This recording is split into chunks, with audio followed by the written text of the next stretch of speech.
bahwa cinta membawa setiap orang untuk saling mengenal. Karena ada relationship, ada hubungan yang terjalin, yang begitu akrab ketika orang saling mencintai.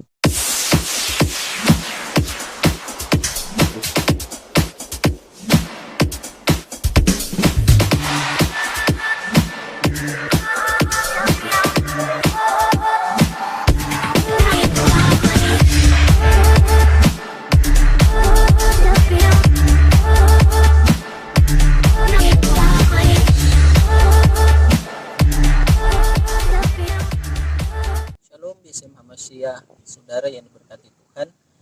Pada saat ini saya hendak berbagi kepada kita sekalian mengenai mengasihi Tuhan.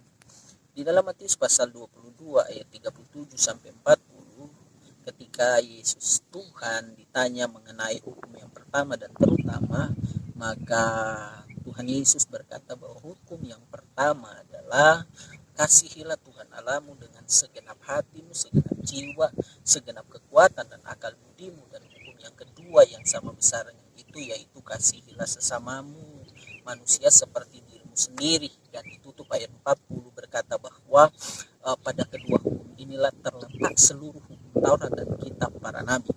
Bapak Ibu yang diberkati Tuhan, bahwa dari bagian itu jelas kita harus memahami bahwa sama seperti hukum Taurat dan kitab para nabi menjadi patokan kebenaran orang-orang pilihan di hadapan Tuhan dalam perjanjian lama, begitu juga dalam perjanjian baru ketika Tuhan Yesus berkata bahwa pada kedua hukum ini, artinya dalam konteks mengasihi Tuhan dan sesama, ya ketika kita melakukannya maka sama seperti orang dibenarkan menurut perjanjian lama dalam hukum Taurat, ya maka demikian juga dalam perjanjian baru bagaimana kita dibenarkan melalui kualitas cinta dan kasih kita yang kita nyatakan kepada Tuhan dan kepada sesama, tentunya bukan hanya sebagai kata-kata tetapi sebagai perbuatan yang bisa dirasakan dan dialami oleh Tuhan, begitu juga oleh sesama kita.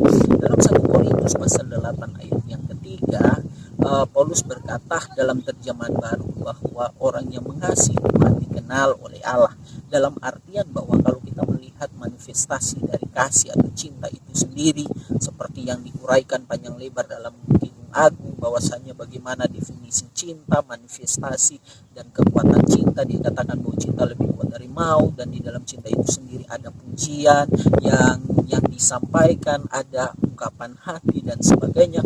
Maka kita melihat bahwa tentunya dalam hal ini bahwa cinta membawa setiap orang untuk saling mengenal, karena ada relationship, ada hubungan yang terjalin yang begitu akrab ketika orang saling mencintai.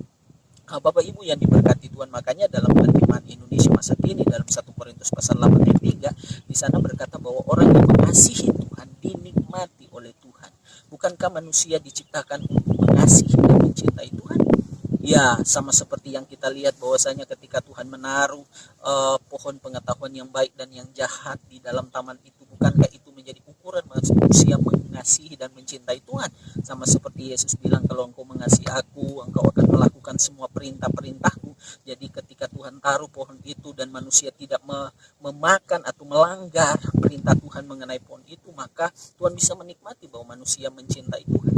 Jadi Bapak Ibu yang diberkati Tuhan, betapa penting cinta itu bagi kita orang-orang percaya, bahwa ketika orang memahami bahwasanya cinta itu hanya sekedar beragama, cinta itu hanya sekedar hanya sekedar bergereja, bahwa tentunya kadangkala kita memahami secara keliru cinta itu. Contohnya Efesus pasal yang Wahyu pasal yang kedua ayat yang kedua dalam surat yang dikirim oleh Yohanes dari pernyataan di Pulau Patmos kepada jemaat Efesus.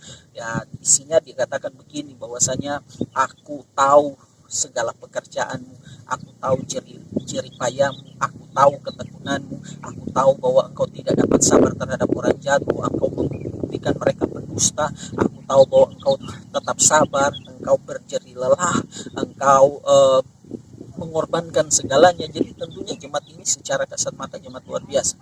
Tapi ayat 4 Tuhan berkata, tetapi aku mencelah engkau karena engkau meninggalkan kasihmu yang semula. Dalam artian bahwa sebesar apapun yang kita lakukan, tanpa cinta tidak ada arti di hadapan Tuhan. Sama seperti yang dikatakan oleh Paulus dalam 1 Korintus pasal 13 ayat 1 sampai yang ketiga.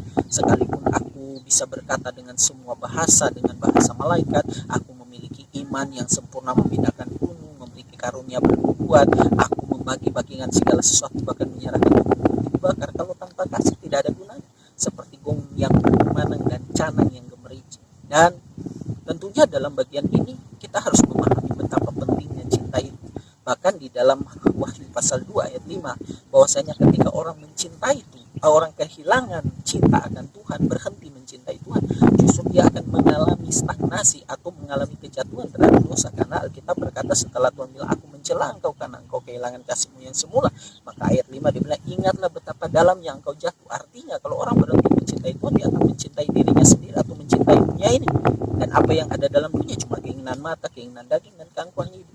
Jadi Bapak Ibu yang diberkati Tuhan, oleh sebab itu satu poin penting, mari kita mencintai Tuhan. Saya ingat ketika di Danau Tiberias, pada waktu Tuhan menampakkan diri kepada murid-murid dalam kekecewaan mereka, Petrus dan teman-teman memutuskan untuk kembali lagi ke hidup yang lama, dalam artian mereka kembali lagi sebagai penjala ikan. Dan tentunya ketika besoknya Tuhan menampakkan diri, satu pertanyaan Tuhan kepada Petrus pertama, 3 kali Tuhan bertanya, apakah engkau mengasihi aku? Apakah engkau mengasihi aku? Dan kasih yang di sana yang dimaksudkan Tuhan adalah, apakah engkau mengasihi aku seperti kasih Tuhan yang disebut agape, kasih yang tidak mementingkan diri sendiri, kasih yang tanpa syarat, kasih yang tanpa batas, sama seperti dia mengasihi kita.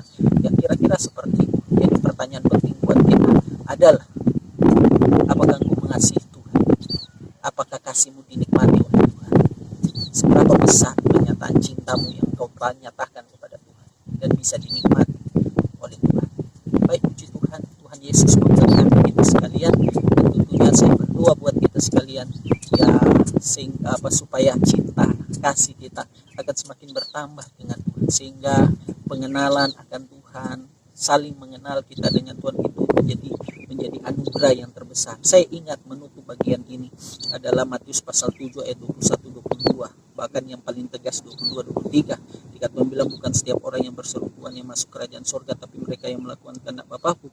Ada banyak orang, kata Tuhan, pada hari terakhir datang bilang, bukankah kami bernubuat demi namamu, mengusir setan demi namamu, mengadakan mujizat demi namamu? Tapi Tuhan bilang, aku berterus terang kepada mereka, aku akan berkata, hanya engkau daripadaku si pembuat kejahatan, aku tidak mengenal engkau. Jadi dengan kata lain, mari kita mencintai. Tuhan Yesus memberkati. Shalom.